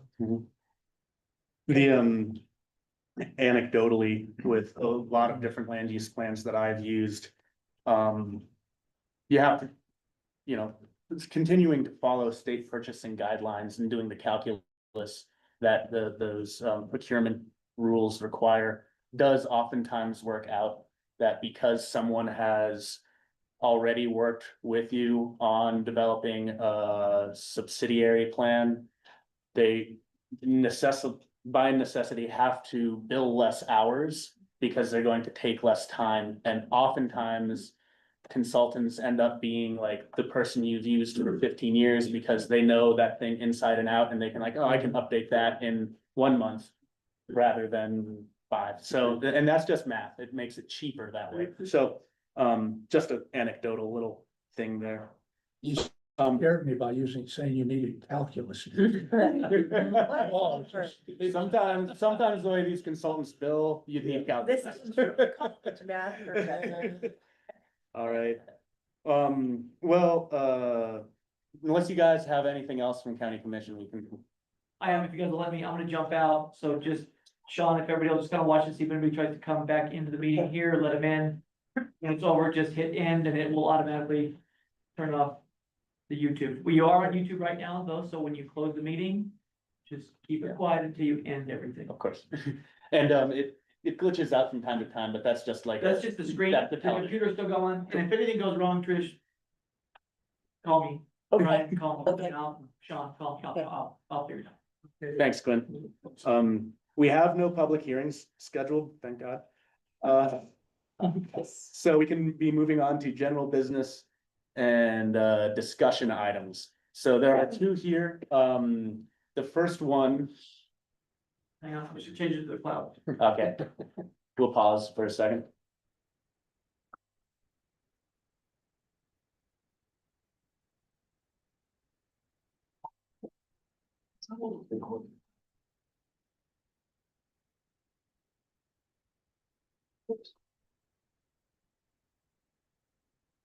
Sorry. Super. So, our first discussion item, is the expanded off-grid overlay. And, this is a proposed, amendment to the Grand County Land Use Code. I'll turn it over to Sean really quick, just so you know, Sean. While I know that it's not necessarily uncommon to get, citizen proposals for draft ordinances. I don't believe that in my 4 years we've ever actually seen one. So as you introduce this, keep that in the context of, we might not know exactly what this looks like. All right, well, I'm learning about it myself. Jason Spurgeon, who lives at 3820 Kirby Lane, presented this in August. And I believe Mr. Spurgeon took this this code from some other areas, mountainous areas in Colorado where housing is an issue, obviously, for resort workers. And where there's a desire to live off grid and with all the benefits of that as far as cost and affordability and stuff. And so that was the basis for this. I did let Mr. Spurgeon know that I would bring it before the planning commission and for discussion. So that's he does mention it was used in Custer, El Paso, and Delta. Inspired by permissive Colorado counties. Now,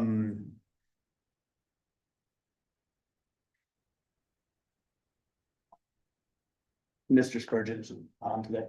He's not. I've got a lot to chew on. I don't exactly know the county's processes and the state rules that we are to follow in Title 17 and Title 10 as to individuals. I don't know, petition isn't the right word, application, I'm not sure if it's the right word to introduce a new ordinance. Now typically, and I mean like in broad systems of government, these kinds of, I have a proposed new ordinance, I have a proposed new statute or law are generally worked with via elected officials. And these kinds of ordinance, statute and law are taken up and sponsored by the selected and sort of cooperating elected official.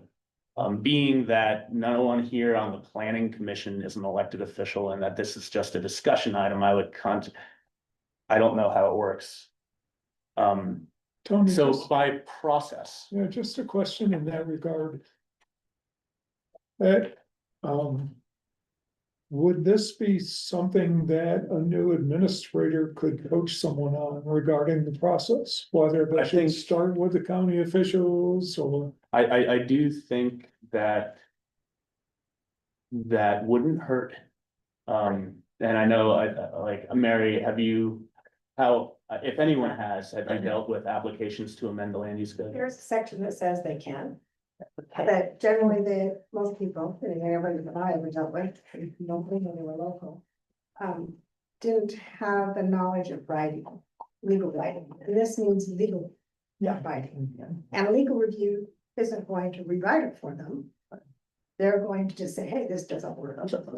So I would suggest they get somebody that's professional to write it for them. And maybe discuss it, maybe start by discussing with the new land use administrator first. Somebody from around, Yeah. discuss it, but they should get a professional. Hey, Sean, with all due respect, you're on the engineering side and you have lots of experience there. It'd be great if there was somebody with a lot of land use experience guiding this person. Well, I agree, and I have Andrew Jackson here, he's texted me from Tahiti, and it's great to have him to support. He has a lot of background and experience in this. I gotta try and dial into the heat from Tahiti one of I these. know. One thing,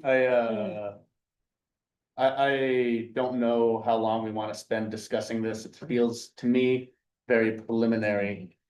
Something that, just like, again, zooming out to 60,000 feet on like land use planning and the characteristics of landscapes is that, I know, hunting and traveling around, Custer, El Paso, Delta, also in those areas have, robust private sector recreation management firms that oftentimes are functioning as the land stewardship authority on both Forest Service and private lands. So these are folks that are contracted to pump the toilets, collect the campground fees, maintain the trails. One in my mind is called Rocky Mountain Recreation, handles most of the things down in the San Juan, so other states have more robust private sector.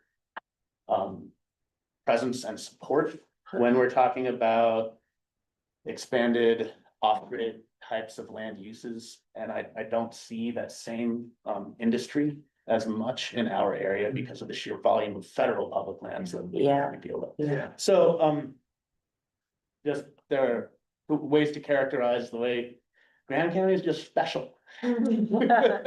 No. Tony, on the other hand, it's a very interesting idea and off-grid has its place. Yeah. So, It almost speaks to me, Brian, like going back to the OAO. Right, Like a similar type of land use proposal is what we were trying to bring into compliance when we we're talking about OAO, you know? yeah, Sorry, yeah. no, go for it. Yeah, here I'm gonna say the same old thing. I should just stop saying it, but my thought was, I think it's an interesting idea also. The word subdivision freaks me out a little bit, but I do, the off-grid piece does not. Again, this is something I would maybe punt to our consultants once we have them. And then that way this individual doesn't have to go out and seek legal, counsel. If we punted the idea, I don't know. But What we do you guys have- think about that? Kind of have off-grid North Florida. I was just gonna Right. say, we have I think so often we think of just Spanish Valley and Moab City. It's a big county. Oh, yeah, Right, it's a No. big county and there are places I think that this will. I agree. Yeah. I I agree with you. Yeah. Buildings on agree. sewer system. I Yeah, think, the other campground, just across from him has its own septic, Yep. not septic system. Cisco. yeah. Cisco. I mean, that definitely was one thing I put, they said So there's. waste treatment, it was like, well, I really want a And they septic could do, system. it's all allowed. use in the land. Yep, Code. yep. we just get into ideas of like, we have like densities for range and grazing. Right, like I'm imagining this is out. Cisco or Thompson. Yeah, Book Yeah. Cliffs area, somebody owns 500 acres. Is that what I'm like, oh, it sounds cool, but are you trying to build mini cities? These are definitely questions that like. Yeah, that's what I'm asking the developer, and I'm like, well, we have rules like, 5 acre minimums. And so like, is it kind of like, kind of goes back to the administrator, doesn't it? right, I mean, this is the problem with the writing. I'm looking at section 4.2.7. There are no minimum acreages required for single lots. Does that mean? but we are restricted with the How Department of many Water could you Quality. put on 5 acres? But subdivisions must have 5 acres, so, but that sounds to me like, it reads to me like, so you could have 100 square foot acre lots. Well, So there's- Yeah, they this- just need it rewritten. Via septic better. systems, what's the? Yeah, so septic, it matters on like soil types and Yes, areas, yes, but you right. can have a joint septic system like a community septic, Also, but it's usually 5 acres. the just using my life. If it's on septic, it's not off grid. Yeah. If it's got. State infrastructure. Now, water and sewer. Right, and so that's kind of like, I'm a lawyer that can dive into Title 17 and 10, and then environmental quality standards might be able to figure out where this thing meets in the middle. Yeah. But Right. I don't know, like I said, Utah is special, Grand County is special among them, and so this is a very, And that's maybe in my mind where it came from, because Thompson, for example, I don't know where they're at with ERUs. I would assume, maybe but. At one point they had none, and I know they got some back, but I assume those are all gone now. Like, they don't have any more development capabilities because of their water. But if you can say, well, we're providing water via hauling water, Canalized by night. right. Right, so I would assume that's kind of where they're going with this, right? Canalized by night has kind of the same thing. Their septic system and their sewer is underneath the buildings. Right, They get their water from the river. So, to me, that's kind of off grid. It's not. Right. Public facilities. true. yeah, Yeah, and I never got if it's for commercial activity anyways. yeah, I didn't either. And Inch- Balsley's credit card, same way. Oh, yeah, right, That part. Yep. For the record, I think we're, yeah, feeling pretty good on this one, but, maybe just a little bit more specificity. And just into the record for Mr. Spurgeon, suss it out a little bit more and maybe find an elected official to be a sponsor for you and really like get into the issues with folks who know what we're talking about. We'll take it under advisement though. The next one, discussion item on the proposed text amendment to 655A4 permitted signs, freestanding signs. These are not the billboard thing. No, this is a particular sign that is outside of the parameters of the current land use code and it has been taken before an administrative judge and basically ruled on that you gotta follow the code. And so rather than a variance, the attorney, Mr. Bateman, is here with us tonight and he can present on this topic. It's for a sign that is adjacent to the interstate or the Golden Gate facility up off Interstate 70, where the current land use code really does not allow a sign to function in its intended purpose, which is to advertise for that facility because of the elevation difference between the Golden Gate and the Interstate 70. So, Brent? And I can also speak to this if you want me to, just let me know. Yeah. Please do, Andrew. Go ahead. Whatever you have to say, I'd love to hear it.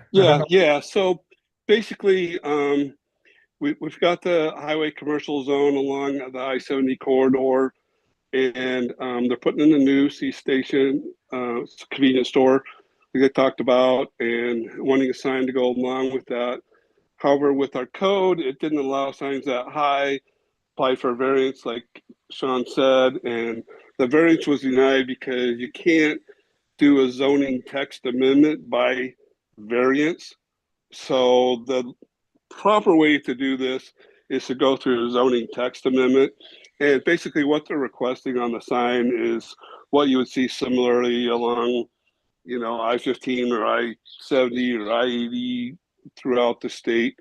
It's not anything unusual that they're requesting. It's just, I think it's maybe something that was possibly overlooked because that was one of the things that the judge said on that was, why would you have a highway commercial zone but not allow highway commercial signs? So as far as staff doesn't have an issue with this. This is just a discussion today, and then we'll be bringing it back at the next meeting for a public hearing. And then that would be forwarded on to a public hearing to the county commission as well. That's pretty much all I have on it. Thanks. Thanks everybody, and thanks to the planning commission for reviewing this. I only want to add that the C-store has been approved. It's nearly finished. It's ready to open. The sign issue came in as sort of a surprise to my clients, and so we tried to make this proposed textual changes as narrow and as minimal as possible. Just applying near I-15.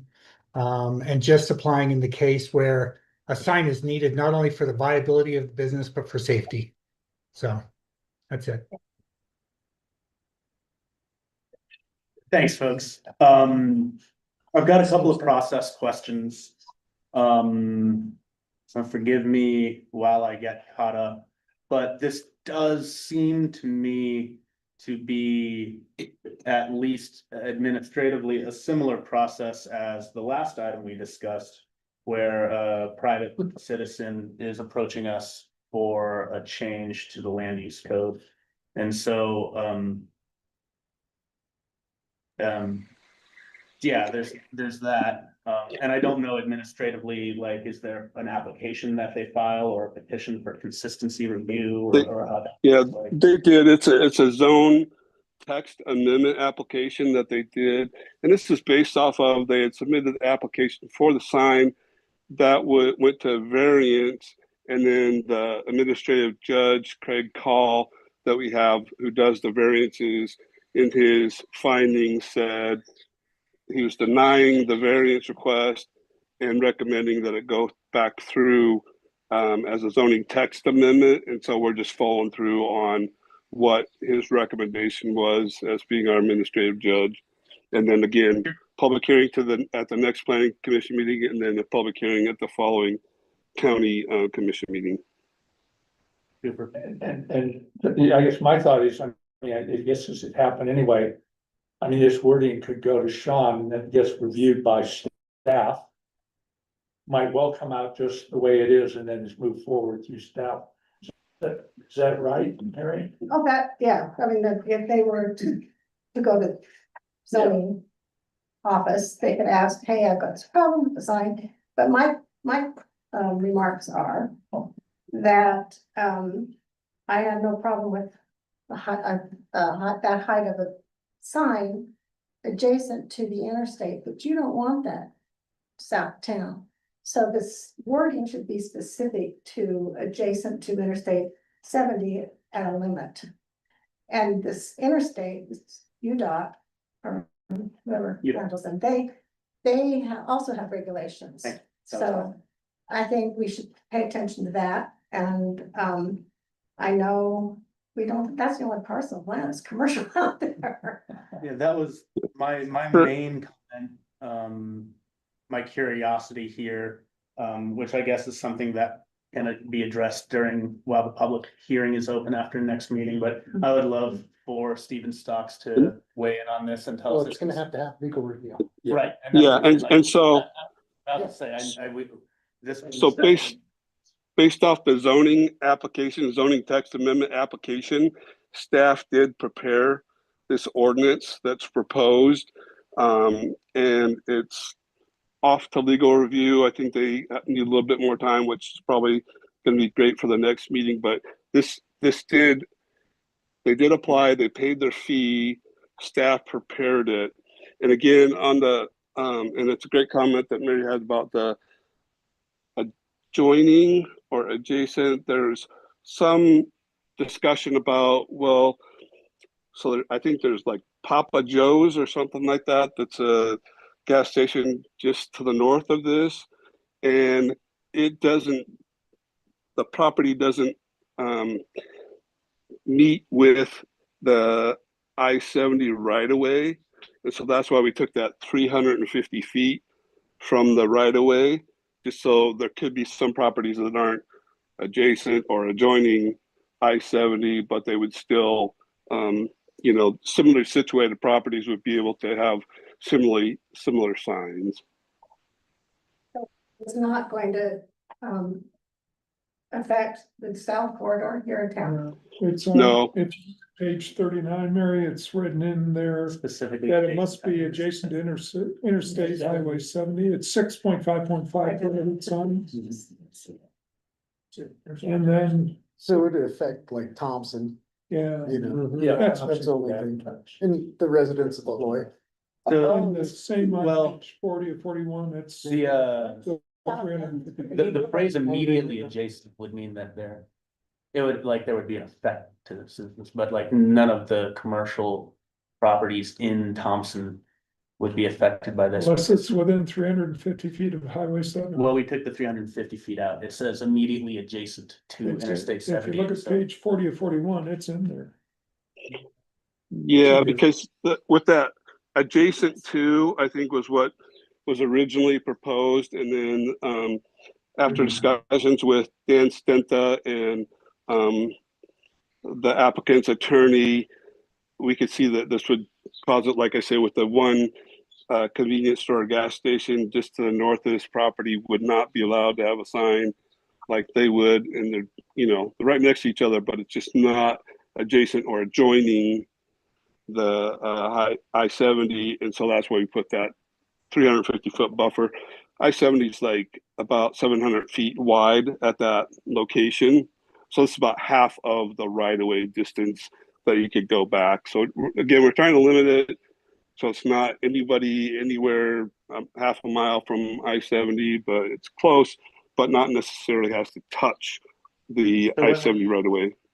As a point of clarification, when you say feet of Interstate Highway 70, you mean the I-70 center line and not the perimeter of the right of way? Because like, there's, that might tally, right? So with it being about 700 feet wide there, if we went center line, it would actually be at the right of way line. And so we're looking that it would be 350 feet past the I-70 right of way. But if you look again at that gas station that's already there, just north of this, it's over 250 feet away, just to give you kind of an idea of scope and scale. So 350 feet seems like a lot, but in reality, we're just really picking up those properties that would be serving the traveling public. Andrew, it seems like there's only one other property that might be affected besides that one, and that is the service station at Thompson. Is that within 50 feet? Yeah. So I haven't measured the one at Thompson, but I mean, we can't do it so narrowly that only one property can have the sign. It's got to be a little bit broader so that, again, similarly situated properties have similar sign regulations. Yeah, Andrew, that's the reason that I asked that question is if I was that property owner in Thompson, I'd want to get a bigger sign too.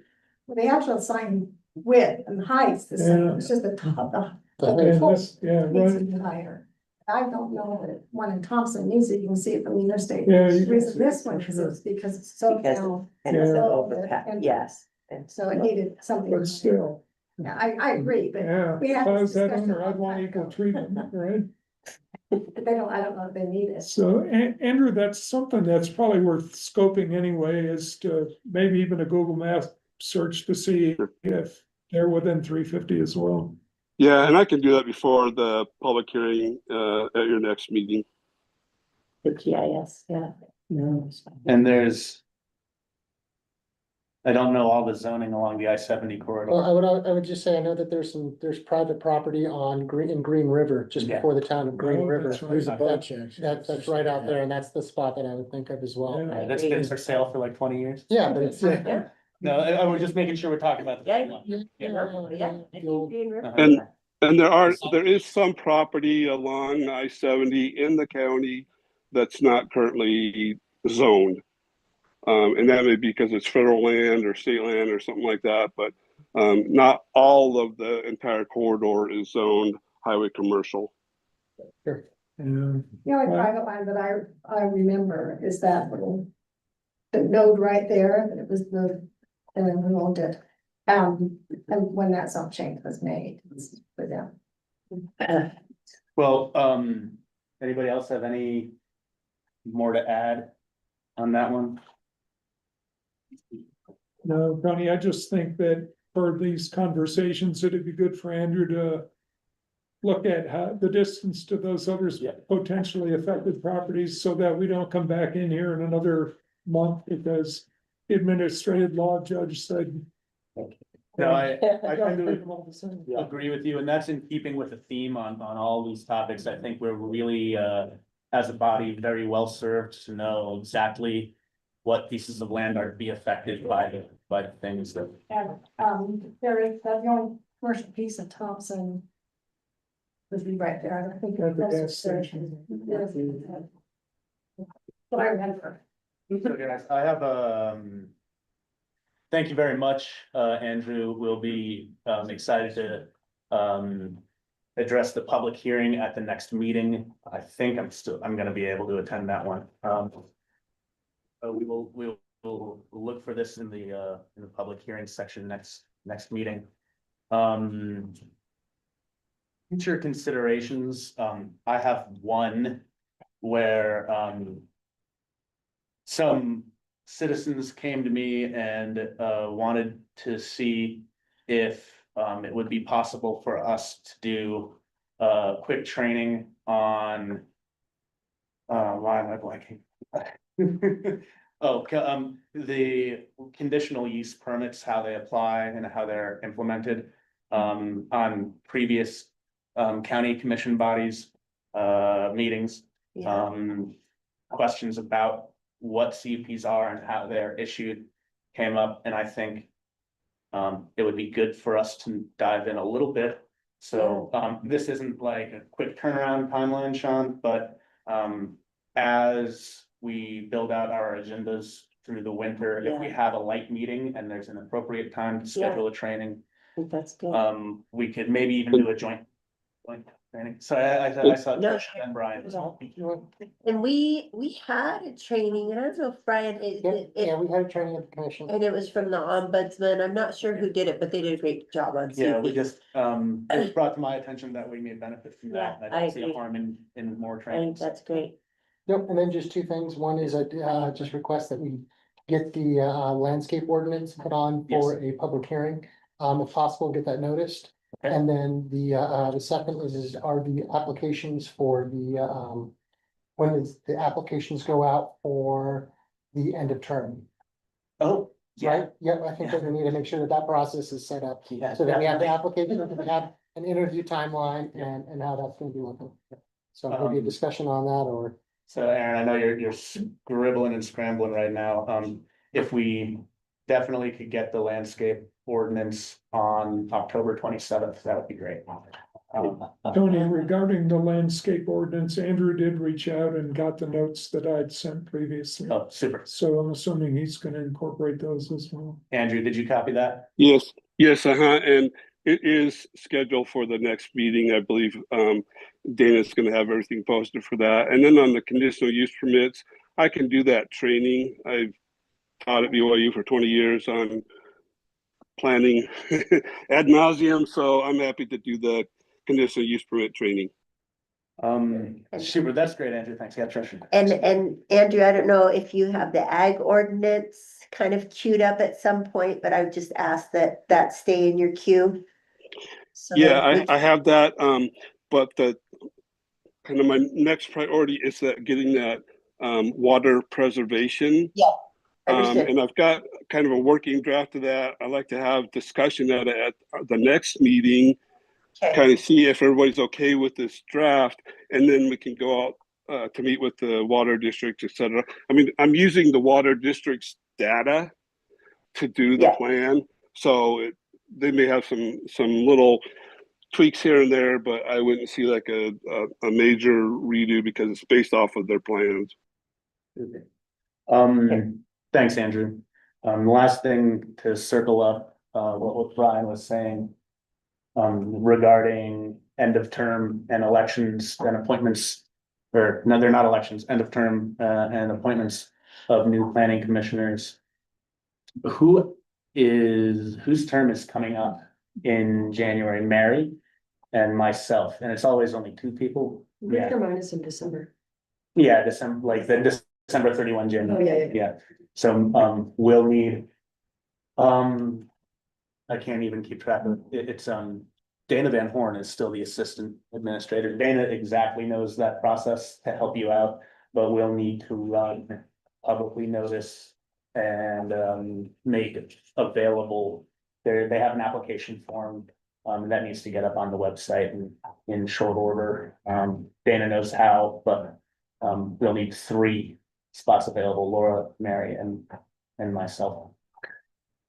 Pretty good run. Yeah, I'm so tired. Okay, sweet. Hearing no other future considerations, I would entertain a motion to adjourn. So moved. I moved, seconded, all in favor at 5:35.